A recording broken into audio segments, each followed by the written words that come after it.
Efesios capítulo 4. Hoy quiero que pensemos un poco en la palabra entendimiento. Entendimiento. Sinónimo, podemos pensar en comprender, discernir, juntar, juntar ideas en la mente de manera lógica, de esas cosas que usted tiene como cosas en su cabeza, como que no le cuadran y de pronto dice, entendí, porque organizó esas ideas de una manera que usted ya recibe algo que le parece, que es a su parecer lógico, entendible. Eh, bueno, hay unas palabras en el Nuevo Testamento que se derivan de ellas, la palabra entendimiento. Una de ellas es la palabra en griego nous. Eso está como en versículos como en Romanos capítulo 12 versículo 2 donde dice, no os conforméis a este siglo, sino transformados por medio de la renovación de vuestro. Ahí está la palabra, de vuestro entendimiento. Ahí está la palabra en griego nous, entendimiento. Y hay otra palabra que se traduce entendimiento, la palabra dianoia. Dianoia, eso está en versículos como Lucas capítulo 24 versículo 45 donde dice que les abrió el entendimiento para que entendieran las escrituras. Les abrió el entendimiento, que el Señor les abrió el entendimiento a ellos. Entonces, todos nacemos separados de Dios y por lo tanto muertos espiritualmente. Todos nacemos con un entendimiento oscurecido. Por eso Efesios capítulo 4, versículo 17 dice, esto pues digo y requiero en el Señor que ya no andéis como los otros gentiles o como los gentiles que andan en la vanidad de su mente y teniendo el entendimiento entenebrecido, ajenos de la vida de Dios por la ignorancia que en ellos hay, por la dureza de su corazón, los cuales después que perdieron toda sensibilidad, se entregaron a la lascivia para cometer con avidez toda clase de impureza. Entonces dice el versículo 18, teniendo el entendimiento entenebrecido. Así éramos nosotros. Estábamos totalmente, nuestra mente oscurecida, oscurecida. Y podemos ver ejemplos en las escrituras, una y otro, de mentes oscurecidas, entenebrecidas, que les pidió, que les impidió más bien entender la verdad de Dios. Y uno de los ejemplos donde podemos ver ese, pero antes de ir allá, miren que hay una relación entre al final del versículo 17, que andan en la vanidad de su mente y comienza el versículo 18, teniendo el entendimiento entenebrecido. O sea, dicho de otra manera, lo que entiendo, lo que está en mi mente acerca los conceptos de la vida, cómo manejo mis relaciones, ese entendimiento que abarca toda esa comprensión que tengo de cómo vivir el cada día, se refleja obviamente en mi andar, que andan en la vanidad de su mente, teniendo el entendimiento entenebrecido. Hay una relación ahí entre entendimiento y la vida cotidiana, el andar. Y vamos a mirar a un ejemplo de un entendimiento entenebrecido en Juan capítulo 9.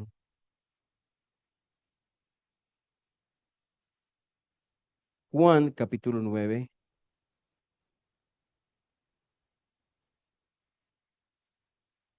Usted vive, lo que usted vive está relacionado como usted piensa. Entonces, sus actitudes, sus acciones, la dirección, sus decisiones y cómo toma esas decisiones, cómo llega a esas decisiones, está relacionado como usted entiende la vida y como usted está entendiendo ahora al Señor. En Juan capítulo 9 está el tema del ciego de nacimiento y de la reacción de los fariseos frente al milagro que fue muy palpable y muy evidente. Ellos no podían creer que fuera él el ciego y que fuera Jesús el sanador y que así sencillamente le hubiera sanado. Eso no cabía en la cabeza de ellos y quisieron rechazar lo que era evidente, palpable. Entonces, en el versículo 35 de Juan capítulo 9, dice, bueno, más bien, vamos, después venimos al 35, pero vamos al 39. Dijo Jesús, para juicio he venido yo a este mundo, para que los que no ven, vean, y los que ven sean cegados, los que piensan que ven, más bien. Versículo 40. Entonces algunos de los fariseos que estaban con él al oír esto le dijeron, ¿acaso nosotros somos también ciegos? Y la respuesta honesta frente al el hecho que nosotros hemos estudiado Juan capítulo 9, el milagro del ciego de nacimiento, es que sí, sí, en verdad ellos estaban ciegos, no de la manera física, pero sí de manera espiritual.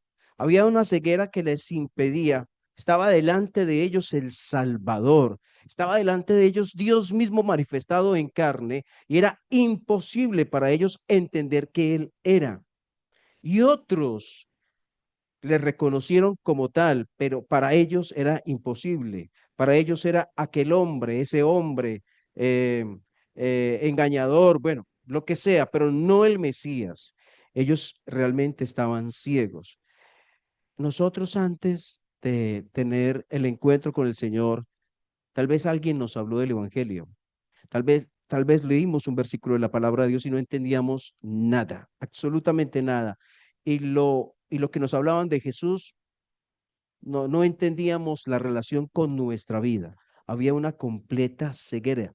Teníamos un entendimiento antes de Cristo, teníamos un entendimiento entenebrecido y éramos pasado ajenos a la vida de Dios por la ignorancia que había en nosotros. Pero usted puede ver del otro lado, si mira también Juan capítulo 9, lo que pasó en el ciego, ¿cierto? Y lo que pasó igual en nosotros. El 9:1 me habla de un ciego, al pasar Jesús vio a un hombre ciego de nacimiento. El 11, después del milagro extraordinario, sorprendente, singular, que nadie más pudo hacerlo, no había profeta o alguien que lo hiciera, sino nuestro Señor Jesucristo. Simplemente él está diciendo, versículo 11, respondió él y dijo, aquel hombre, y mire cómo habla de Jesús, aquel hombre que se llama Jesús hizo lodo, aún no entendía, había sido sanado físicamente, pero espiritualmente aún no veía a Jesús como tenía que verlo, aquel hombre. Y luego cuando vamos adelante, el versículo 25, vuelve y le preguntan, bueno, ¿qué pasó? ¿Cómo lo sanó? Que no sé qué. Otra vez. Entonces, versículo 25. Entonces él respondió y dijo, si es pecador. Ah, bueno, el 24. Entonces volvieron a llamar al hombre que había sido ciego y le dijeron, da gloria a Dios, nosotros sabemos que ese hombre es pecador. Qué ceguera de esos hombres. Qué tremenda ceguera. Entonces él respondió y dijo, si es pecador, no lo sé. Una cosa sé, entiendo, puedo comprender, puedo comprender que habiendo yo sido ciego, ahora veo. Eso es lo que puede decir de Jesús, habiendo sido ciego, ahora veo. Y más adelante, el versículo 31, siguen insistiéndole, y entonces él contesta, o más bien del 30. Respondió el hombre y le dijo, pues esto es lo maravilloso, que vosotros no sepáis de dónde sea. Y a mí me abrió los ojos. Y sabemos que Dios no oye a los pecadores, pero si alguno es temeroso de Dios y hace su voluntad, a ese oye. Y ustedes pueden ver paulatinamente cómo pasa de no haber tenido contacto con Jesús a estar viendo a Jesús como un profeta y más que un profeta, como un hombre temeroso de Dios, como un hombre singular y especial, cuyo origen viene de Dios. Entonces, miren cómo poco a poco se van abriendo los ojos. Y eso pasó con nuestras vidas. Tal vez no tenemos un diario donde digamos, hoy entendí que, que Dios es el creador. Al otro día, hoy entendí que realmente he hecho muchas cosas malas. Hoy entendí que hay un infierno. Oye, tal vez no tenemos un diario, una secuencia con fechas específicas, pero seguramente Dios obró en nuestra cabeza de una manera también progresiva. Cuando llegué por la gracia de Dios a la iglesia, alguien comenzó a explicarme el Evangelio y me explicó de varias maneras, me habló de varios pasajes. En el, a la primera vez que hablaron del Evangelio, yo no llegué arrodillado y perdóname, Señor, realmente soy un miserable pecador. No, hubo espacio, hubo tiempo en que Dios comenzó a obrar en mi corazón. Pero lo importante aquí es que haya esa disposición en el corazón de recibir la voz de Dios, de recibir la palabra de Dios. Y ya el punto culminante del ciego ya es en el versículo 38, donde él le dice al Señor Jesús, bueno, si quieres del 35, oyó Jesús que le habían expulsado y hallándole, ¿crees tú en el Hijo de Dios? Respondió él y dijo, ¿quién es, Señor, para que crea en él? Le dijo Jesús, pues le has visto y el que habla contigo, él es. Y él dijo, creo, creo, Señor, y le adoró. Y qué milagro. Un doble extraordinario milagro. El ciego de nacimiento llegó a ver, pero el que nunca había tenido contacto con Jesús, al ser beneficiario del obrar de Dios, pudo poner su fe en Cristo, pudo poner su fe en Él. Entonces, primero hablamos de un entendimiento entenebrecido, pero ahora podemos ver un entendimiento alumbrado, ¿cierto? Donde fue alumbrado por la palabra de Dios. La pregunta es si tú has sido alumbrado por la palabra de Dios, si tú has estado entendiendo cosas que antes no entendías, porque esto es fruto del obrar de Dios en tu corazón. Nosotros pudiéramos ser los mejores expositores o maestros, pero si no es Dios quien te hace entender, y si no hay disposición en tu corazón para aprender, no podrá pasar nada. Debe comenzar esa disposición en tu corazón. Señor, quiero entender, quiero creer, quiero llegar al punto donde tú quieres llevarme. Pablo lo entendió en un segundo, en unos minutos, pasó de no creer, de ser un ciego, a creer, ¿quién eres, Señor? Yo soy Jesús a quien tú persigues. Y él a continuación le dice, ¿qué quieres que yo haga? Entonces, de un entendimiento entenebrecido a un entendimiento alumbrado. Pero después de que hemos llegado a la fe, hay riesgos, hay peligros con el entendimiento. Y quiero que miremos en Segunda de Corintios, capítulo 11. Habían maestros falsos persiguiendo el dinero, enseñando cosas contrarias al Evangelio, a la persona del Señor Jesucristo y eh, hablando mal del ministerio, del apostolado de, de Pablo. Y dice, 2 Corintios 11:1, ojalá me toleraseis un poco de locura. Sí, toleradme. Y sigue diciendo, porque os celo con celo de Dios, pues os he despojado con un solo esposo para presentaros como una virgen pura a Cristo. Recuerda que está hablando a creyentes. Es la iglesia de Corinto. Es Pablo a ellos. Obviamente el Espíritu Santo allí está. Y Dios es realmente el autor. El autor humano es Pablo, pero el autor es Dios mismo. Y el versículo 3 dice a ellos, a los corintios, a la iglesia allí, pero temo que como la serpiente con su astucia engañó a Eva, vuestros sentidos sean de alguna manera extraviados de la sincera fidelidad a Cristo. ¿Cuál era su temor? que como la serpiente engañó a Eva, los sentidos, la manera de entender su comprensión acerca de las cosas de Dios fueran dañadas, manchadas, corroídas de la sincera fidelidad a Cristo. ¿Y cómo puede pasar eso? Dice el versículo 4, porque si viene alguno predicando a otro Jesús que el que os hemos predicado, o si recibís otro espíritu que el que habéis recibido, u otro evangelio que el que habéis aceptado, bien lo toleráis. Y pienso que nada ha sido inferior a aquellos grandes apóstoles.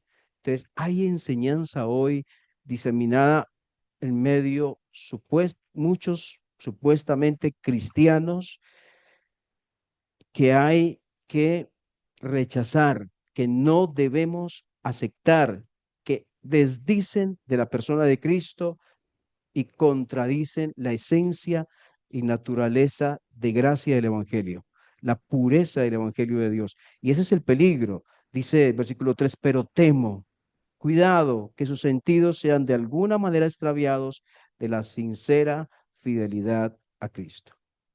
Y usted dice, bueno, pero ¿cómo sé cuál es la verdad? La palabra de Dios, allí está la verdad.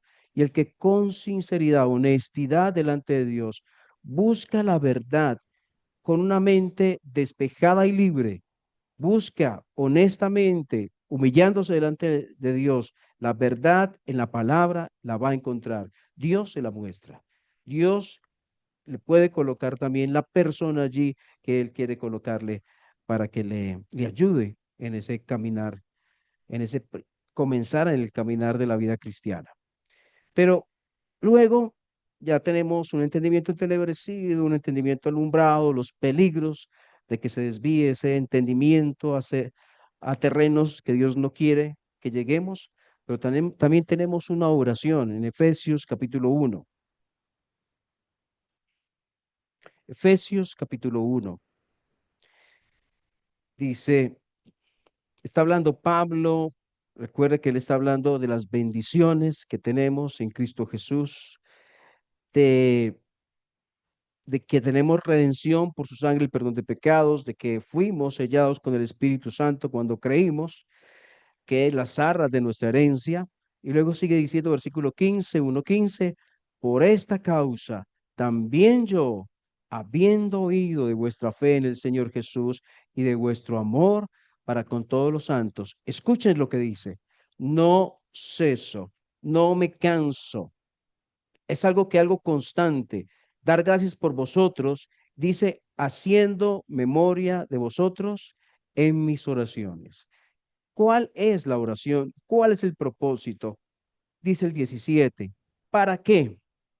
Para que el Dios de nuestro Señor Jesucristo, el Padre de gloria, os dé espíritu de sabiduría y de revelación en el conocimiento de Él, alumbrando los ojos de vuestro entendimiento, para que sepáis cuál es la esperanza a que Él os ha llamado y cuáles las riquezas de la gloria de su herencia en los santos. Qué tremendos versículos. El 19, y cuál la supereminente grandeza de su poder para con nosotros, los que creemos, según la operación del poder de su fuerza, la cual operó en Cristo, resucitándole de los muertos y sentándole a su diestra en lugares celestiales. Bueno, hasta ahí. Entonces, ¿para qué? ¿Para qué la oración del apóstol Pablo, el 17? Para que os dé Dios, el Señor, el Padre, espíritu de sabiduría y de revelación en el conocimiento de Él.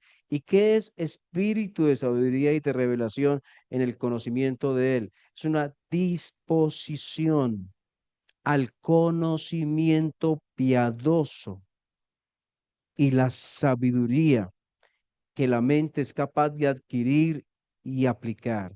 Recordemos, cuando estamos hablando de entendimiento, cuando estamos hablando, entonces lo relacionamos con conocimiento, ¿cierto? Porque es lo que se llega por allí, es como la puerta de entrada al conocimiento, el entendimiento. Estamos hablando no simplemente de un conocimiento intelectual. Cuando hablamos de conocimiento de Dios, Estamos hablando de un conocimiento que comienza en conceptos, sí, en conceptos, pero que se transmite en vida, que no es una palabra muerta, es la palabra de Dios es viva y eficaz. Entonces, cuando hablamos de que hay una disposición al conocimiento piadoso, estamos hablando de una disposición a adquirir conocimiento y a vivir ese conocimiento. Entonces, no, Dios no quiere intelectuales, intelectuales bíblicos, pero con vidas de pecado. Debe haber una conexión entre lo que entiendo de Dios y lo que vivo en cuanto a lo que Dios me ha enseñado y la pureza y la santidad en la cual estoy creciendo para Él. Entonces, era a cristianos que estaba hablando el apóstol Pablo, no era inconversos, era cristianos. Está diciéndolos, oro por ustedes para que Dios les dé espíritu de sabiduría y de revelación en el conocimiento de Él. ¿Quién de nosotros ha llegado al tope de conocer todo? Ninguno. Todos tenemos un camino que recorrer y nuestra oración de los unos por los otros debería ser, Señor, ayuda a que mi hermano tenga esa disposición a aprender, a adquirir ese conocimiento que tú quieres darle. Y dice acerca de qué, dice, cuando hay esa disposición, versículo 17 al final, espíritu de sabiduría y de revelación y conocimiento de él, dice, alumbrando los ojos de vuestro entendimiento para que sepáis cuál es, primero, la esperanza a que él los ha llamado. Segundo, habla de la herencia, cuáles son las riquezas de la herencia de los santos en luz. Y tercero, habla de su poder, cuál la superinminente grandeza de su poder para con nosotros los que creemos. Tenemos un Dios todopoderoso y hay cosas que nos pueden sobrepasar, nos pueden sobrevenir y que no entendemos, pero ese Dios nos ayuda siempre. Y la experiencia de nuestro caminar con Él es que Dios es suficiente y más que suficiente para cada necesidad específica. Usted puede pensar, con esto yo no soy capaz, y yo le diría, yo tampoco, pero Dios nos ayuda a salir adelante. Entonces, de nuevo, Efesios 4:17, donde iniciamos, creo que fue que iniciamos, dice, esto pues digo y requiero en el Señor que ya no andéis como los otros gentiles, que andan en la vanidad de su mente, teniendo el entendimiento entenebrecido, ajenos de la vida de Dios por la ignorancia que en ellos hay, por la dureza de su corazón. La pregunta para ti es cómo estás viviendo tu vida cristiana, cómo estás viviendo en tu relación con Dios. Eh, ¿Estás viviendo como los demás o no estás viviendo como los demás? ¿Cuál es tu oración? ¿Cuál es tu anhelo? Si estás deseando cada día aprender de Dios, si estás rogando, Señor, yo quiero aprender, yo quiero crecer, crecer en el conocimiento de nuestro Dios y Salvador Jesucristo. Si realmente hay ese anhelo por aprender, ese deseo de crecer delante de Él, ese anhelo debería estar en cada uno de los hijos de Dios. Y si no está, hay un problema allí. Antes no veíamos, hoy vemos. Un día pudimos entender quién era Él y llegamos a la salvación, pero nuestra experiencia diaria es una experiencia de crecer en el conocimiento de Él, de vivir de acuerdo a ese conocimiento.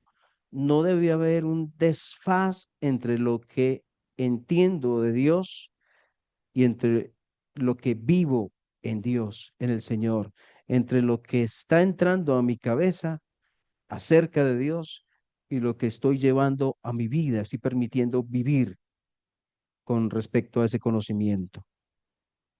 Es la vida transformada el resultado de una mente transformada. No os conforméis a este siglo, ¿recuerdan? sino transformados por medio de la renovación de vuestro entendimiento.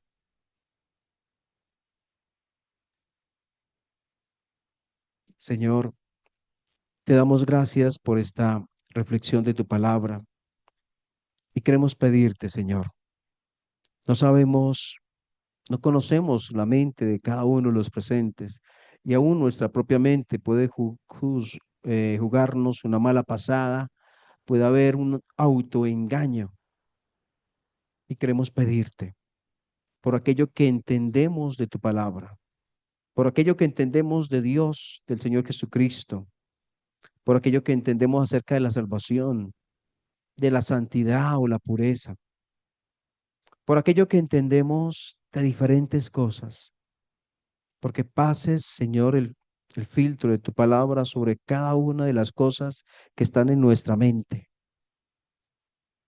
para que esa vivencia de Dios, para que ese vivir para Cristo, en Cristo, sea cada vez más una realidad, sea una experiencia de crecimiento. Oramos, Señor, porque si hay estancamiento o aún retroceso espiritual, nos perdones y podamos, Señor, anhelar crecer, desear aprender de nuestro amado Señor. En esto debe gloriarse el que se gloría, en entenderme y conocerme que yo soy Jehová.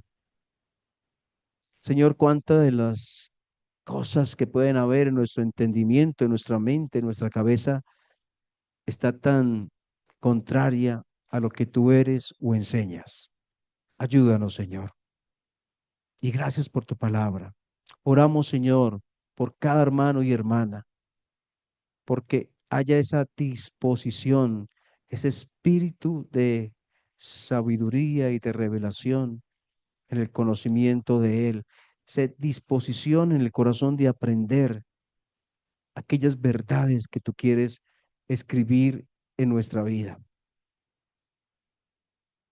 Señor, que no nos sintamos que sabemos cuando realmente, Señor, somos alumnos que nunca dejaremos de aprender, aún en la eternidad, no dejaremos de serlo. Gracias, Dios, por tu palabra. En el nombre del Señor Jesús. Amén.